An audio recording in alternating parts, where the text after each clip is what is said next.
week in news, PlayStation wants Xbox small. Xbox has no presence at the Game Awards. Armored Core 6 won't be Sci-Fi Souls, and Super Mario World opens soon. Extra, extra, hear all about it.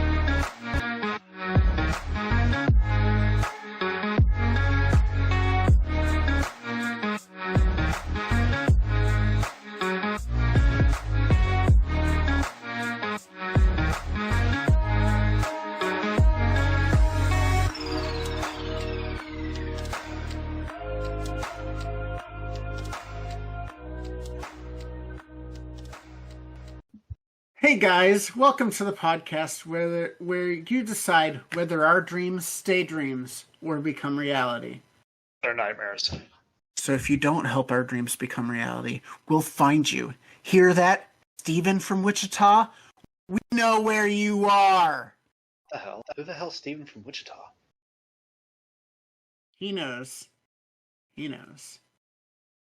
I'm the Dean of Games, the Dean Slater on all platforms. And joining me is, from Twitch's graveyard, Gavin. Hello. Hello, how are you doing? I'm tired. Yep. Me too. I was telling you this before the podcast, but I had to clean the drain trap right before this podcast, and it was gross. Yeah, at least I ain't gotta go to work tonight. Fuck you. Hey, don't worry, I'll be there tomorrow. This is Extra Extra, your weekly gaming news podcast covering the news leading up to Sunday, December 18th, 2022. And if you like us, you can go to patreon.com/thebriefingroom. Let's get to some news. So we're going to start... let me adjust myself. There we go. We're going to start by talking about the gift that just keeps on giving. Phil Spencer says that PlayStation wants to grow by keeping Xbox small. This was on the Second Request podcast, and he had to say this. Sony is trying to protect its dominance on the console. The way they grow is by making Xbox smaller. Sony has a very different view on the industry than we do. They don't ship their games day and date on PC. They don't put their games into a subscription when they launch their games.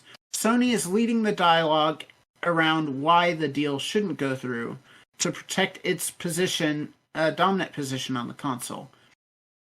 So the thing they grab onto is Call of Duty. The largest console maker in the world, raising an objection about one franchise that we've said will continue to ship on that platform.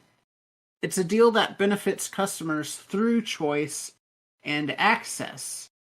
And just to go through some other things that have happened, they came to terms with Nintendo to bring the Call of Duty games back to Nintendo for 10 years, despite them not being on Nintendo consoles for 10 years. They allegedly offered a contract for 10 years of Call of Duty to Sony as well as the rights to have it on PlayStation Plus instead of Xbox Game Pass. The FTC has filed a lawsuit against Microsoft in an attempt to block the acquisition. Whew. So, what are your thoughts on all of this?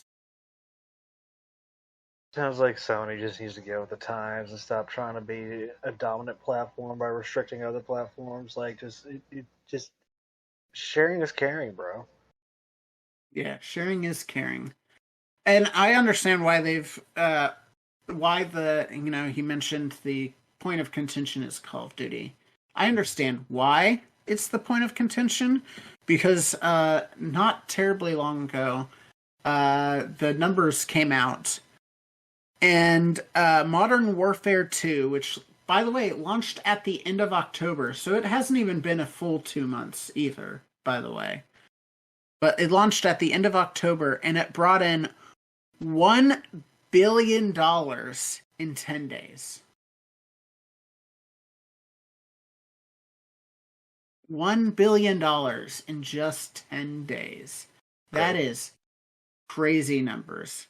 So I understand why Sony's, talking about that. Because, their argument is there's nothing stopping Xbox from, when the deal goes through and the contract goes through, they sign the contract, but there's nothing to keep Xbox from not signing another contract with them to keep Call of Duty. And then PlayStation players will then move to Xbox because Call of Duty is that big that the players will go to whatever platform Call of Duty is on. And while, yes, I'm sure there is a large contingent like that, there's also a very, very large contingent that just gets PlayStation because they like PlayStation for other reasons outside of just Call of Duty. Like Landen. Landen would get a PlayStation regardless of whether Call of Duty is on it or not, because he likes the PlayStation games. I'm the same way. But that's only because I just don't really care about Call of Duty that much. I bought MW2, but like anytime I'm trying to play MW2 with somebody, they're always like, yeah, you want to go play some multiplayer? I'm like, not really. They're like, why? And they're like, then what do you want to play? I was like, DMC. That's all I care about. Yeah. Yeah, and it's like, so the other thing is that no one's really talking about. It's because of how big Call of Duty is. That's what what Microsoft's saying here. That's what has been the point of contention, is the size of Call of Duty, and that's what the two sides are arguing over, essentially to the regulators. I'm telling you right now. Well, first of all, $1 billion. Before, let's just get this out of the way. $1 billion in 10 days. There's no way that Xbox is going to take that kind of money off the table by pulling it from the platform. Right. That's a lot of money that that they can just have just by putting out a game. They're not going to keep that off the table by pulling it off of a platform. Like, they own Minecraft. Minecraft's the best-selling video game of all time. Right. It's on PlayStation, but Xbox has owned it since, 2014? Something like that? Mm-hmm. So it's not like, Xbox hasn't released games onto PlayStation in the past. But even outside of that, that's not why Call of Duty is not why Xbox bought or is trying to buy Activision. They are trying to buy Activision for King. They want that mobile market. Mm-hmm. And, King is one of the biggest, mobile game developers. I mean, hell, you just say Candy Crush, people know immediately what you're talking about. In fact, Candy Crush is just a term that people use for the match 3 style game now. I've never even played Candy Crush, and I know what it is. Yeah, and it's made by King. So that is why they're buying Activision, is for the mobile market. You look at by the way, this kind of shows you want to talk about like showing age and all that. Like you said, Candy Crush is like kind of just the term for any like match 3 style game, and in my immediate thought when I think of match 3 is Bejeweled. I think Bejeweled too, but yeah, that's because we're old fucks. I played original Bejeweled. A lot of people just played Bejeweled 2. No, I played original. Yeah. A lot of people just played Bejeweled 2, but I played the OG. I'm the real OG here. Could you imagine showing some kid Bejeweled nowadays, not telling them that's an old ass game? They're like, "Oh, it's like Candy Crush." I'm like, "Don't you ever? Don't you ever?" How fucking dare! That's like they copied this from Fortnite of the Match 3 games. Yeah. No, it's definitely one of I say PUBG Fortnite thing, but PUBG just stole it from the calling. So like the whole battle royale thing. Man, I see how kids be acting nowadays with like Fortnite and like claiming that everything copied Fortnite, even stuff that came out before Fortnite. And I'm just like, man, I'm really glad I didn't have a kid at a young age. Because like that kid was in smack. I'm sorry, but like, look, they copied Fortnite. Don't you ever fucking say that again? Don't you ever put the disrespect on that again? Listen here, you little shit. I always mark our podcasts as explicit because, I don't have a problem with cussing, but we normally do a pretty good job of not cussing. Man, just this one story. We've really been going at it. You and Landen do a really good job of not cussing. I don't. You and I both agree. I've never had that under control. Yeah.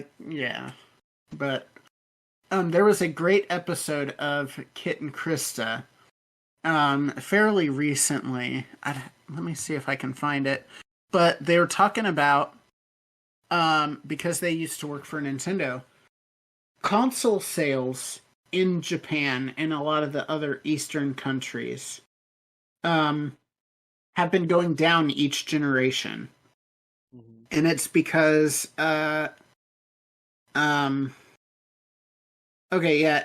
it's episode 38 of the Kit and Krista podcast. Each console generation, since smartphones were introduced, the consoles sales have been going down in Japan, and I'd say other Eastern countries as well. And as they've been going down, the mobile phone game market has been going up. And that's probably only going to continue. Everyone knows that Xbox has really been trying to get into the Eastern countries a little bit more. And, having King definitely helps them with that, because the players are already going to be playing mobile games anyway. And then they see the Xbox, studios, at the very beginning, and they're like, oh, okay, maybe I would be interested in Xbox. And then if they do decide to get a console, Xbox is on the tip of their tongue because they play mobile. Sony hasn't done, let's face it, jack shit in the mobile market. Mm-hmm. I mean, I think out of the three console manufacturers, the team that's done the most in the mobile game market, they've not had success with it, but is Nintendo. That is, honestly, the future of the gaming. The majority of the gaming money is in mobile. And that's what Xbox is trying to do, is get into the mobile market with a proven name, a name that's recognized, and then go from there, because that's where the market is heading. It's not going to replace consoles by any means. It's not going to replace gaming PCs, but mobile is where the market is heading. Like in 30 years, it's like, what do you play games on? It's like PC. It's like PC trash, mobile master race. Yeah. Oh yeah, for sure. But yeah, so besides Activision, what else is Xbox missing? It has a missing presence at the Game Awards, following confusion by the majority of people in general on Xbox not having anything to show at the Game Awards. Aaron Greenberg tweeted, "We have a lot planned to show and share about an incredibly exciting year ahead for 2023. We appreciate folks are eager to learn and see more. Timing is always key, but don't worry, you will not have to wait too long for what's next from us." While it only had one game last year, they already have 3 games slated for release this year. 2 of them were slated for last year, but I don't see them delaying it another year. And that would be Redfall, Starfield, and what was the third one? I don't remember what the third one was. Anyway, yeah, they have 3 games slated for release this year. What are your thoughts about Xbox not showing anything at the TGAs, and are you excited to see what they have planned for 2023?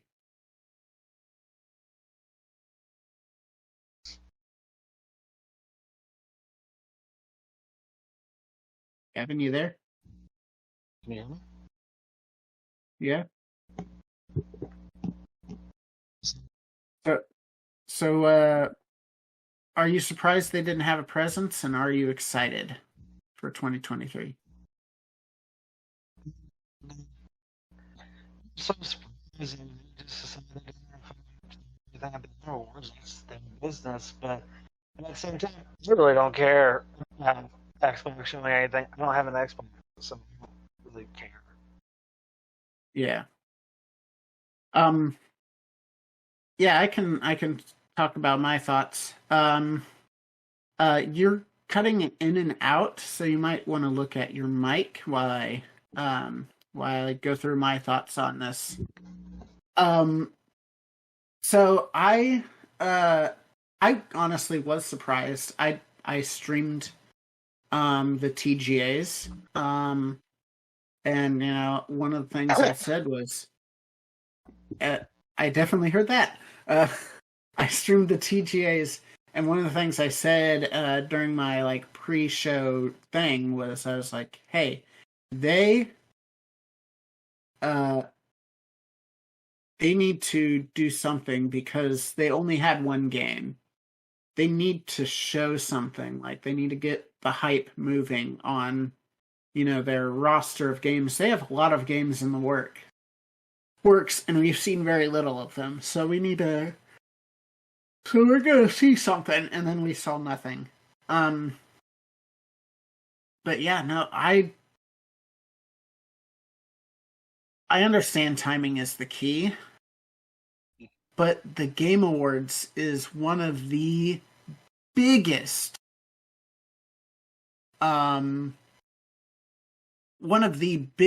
showcases of the year, and you're not gonna have anything.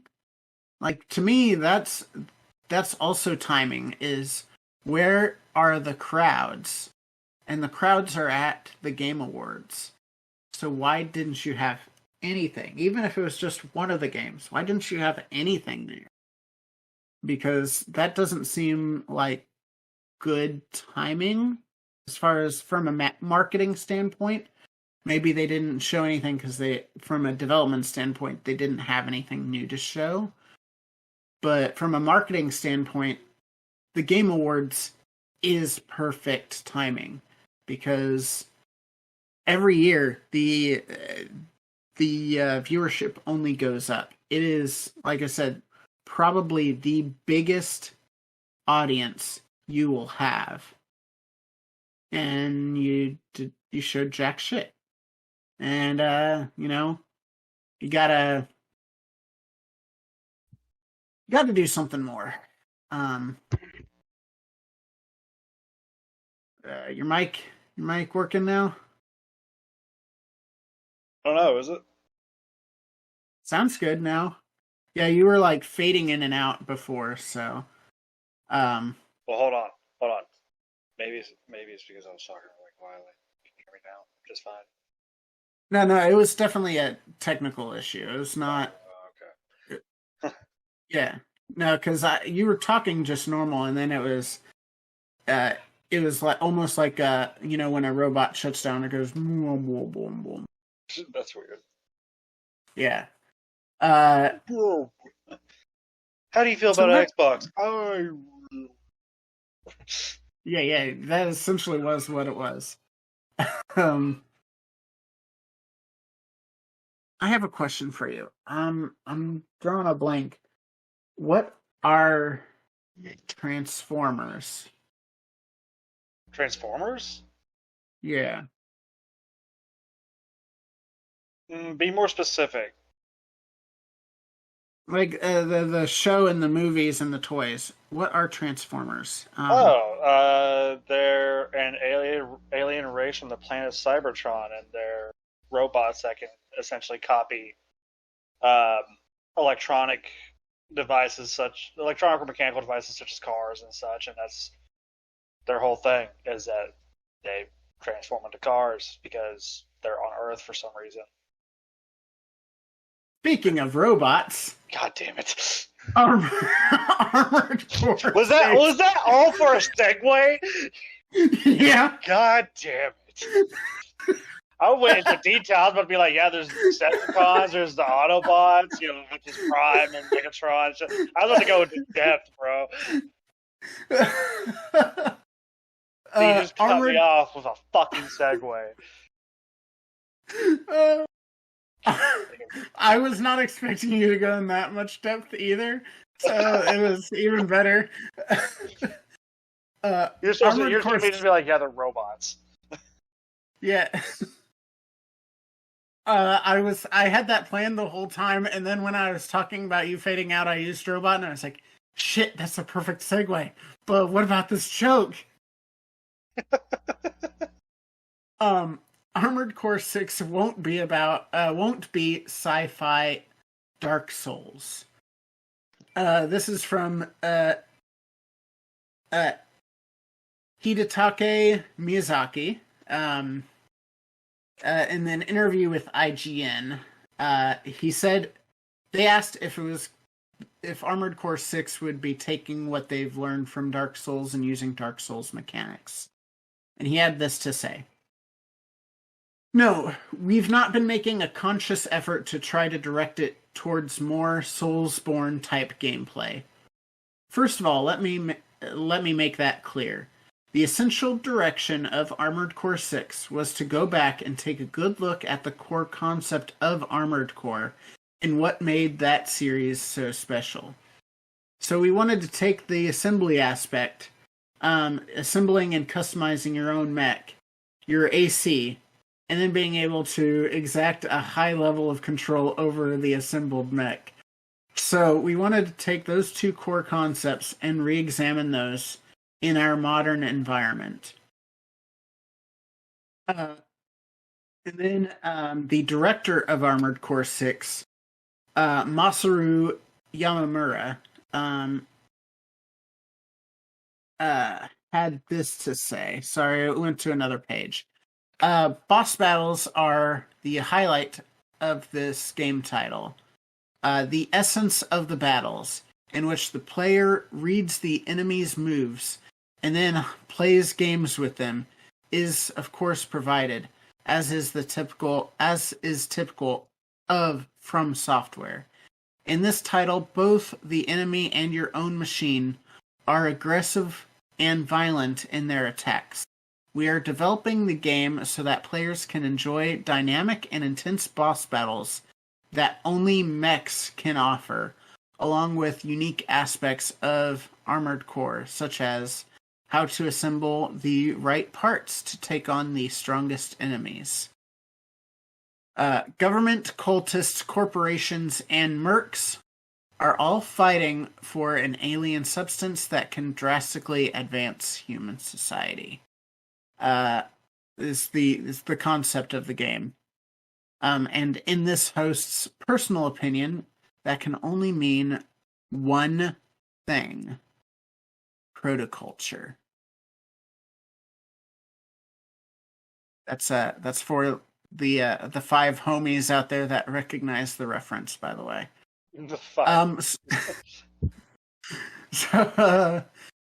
So what are your thoughts on Armored Core not having more Souls-like gameplay? I'm cool with that. I'm tired of Souls-like games. I really am. Like, I could never get into Dark Souls. Just wasn't much of a thing. Got into Bloodborne because, I don't know, just the aesthetic of it was more pleasing to me. Got into Code Vein because the aesthetic of it was more pleasing to me. But I know couldn't get into Elden Ring. Just couldn't do it. Couldn't do it. Like, yeah.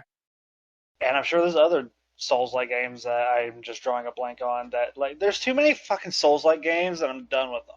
Like, it used to be kind of like a special thing to be that difficult, and now it's just kind of like the standard. Like, we need to make this game as hard as possible. It's like there's people out there that just want to casually play a game and have to fucking sweat play games. Yeah. Especially, so, and here's the thing, I feel that way even towards online multiplayer games. Like, I don't want to fucking go against you sweats. I just want to play the game casually and be fine. Like, I'm already tired of it in online multiplayer games. Why in the hell would I want it in a single player experience? Yeah. So here's the thing. Before I get started on my thoughts on it, let me just remind you, listeners and possibly viewers, that I know a lot about Transformers. Yeah, Gavin knows a lot about Transformers, but you can find me at all social media platforms under the name The Dean Slater. And I will say this: just because Souls gameplay is slow with heavy characters doesn't mean that applies to mechs. Boom! Got him! But yeah, no, Transformers, a lot faster and lighter than Soulsborne gameplay. I'll say it right now. Please tell me you got that. I caught that, yeah. But yeah, no, now all the Souls people are coming after me, and chances are they won't find me on Twitter because I blocked a lot of them for talking shit about accessibility. But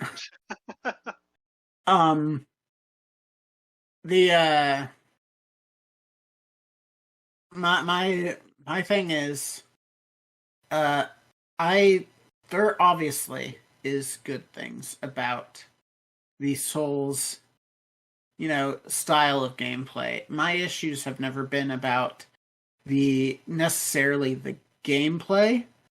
Like you said before, some of it's aesthetic, but a lot of it's just, I like having options.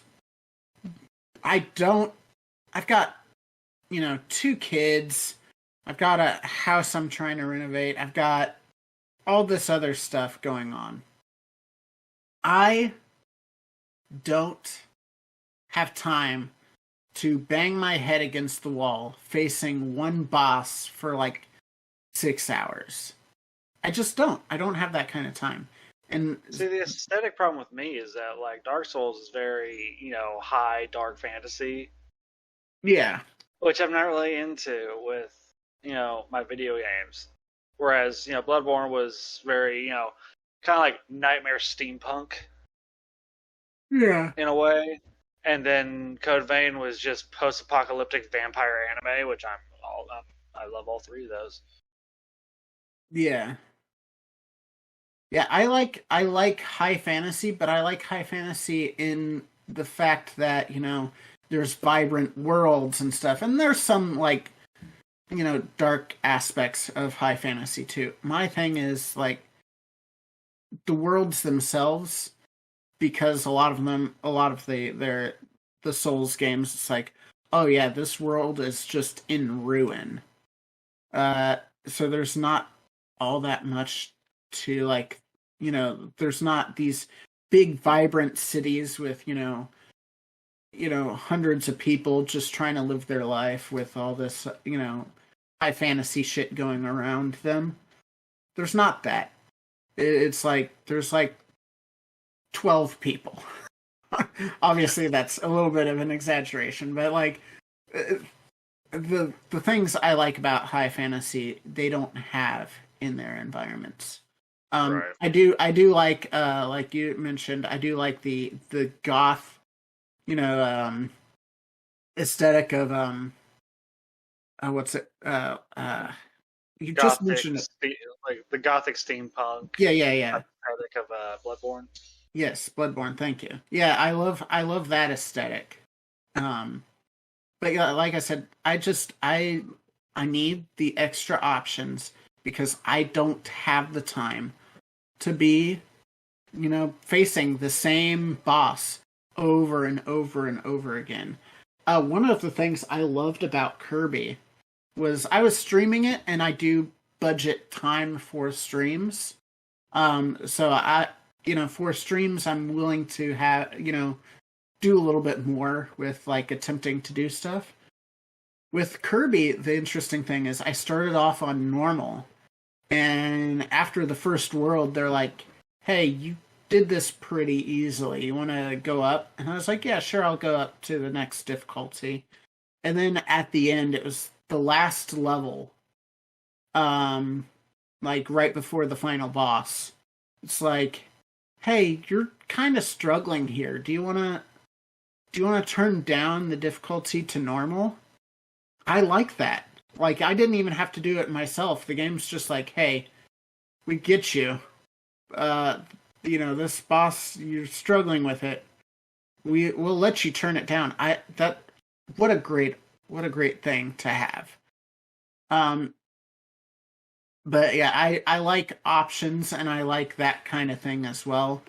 I don't like having to bang my head against the wall, which is what a lot of the Soulsborne things are.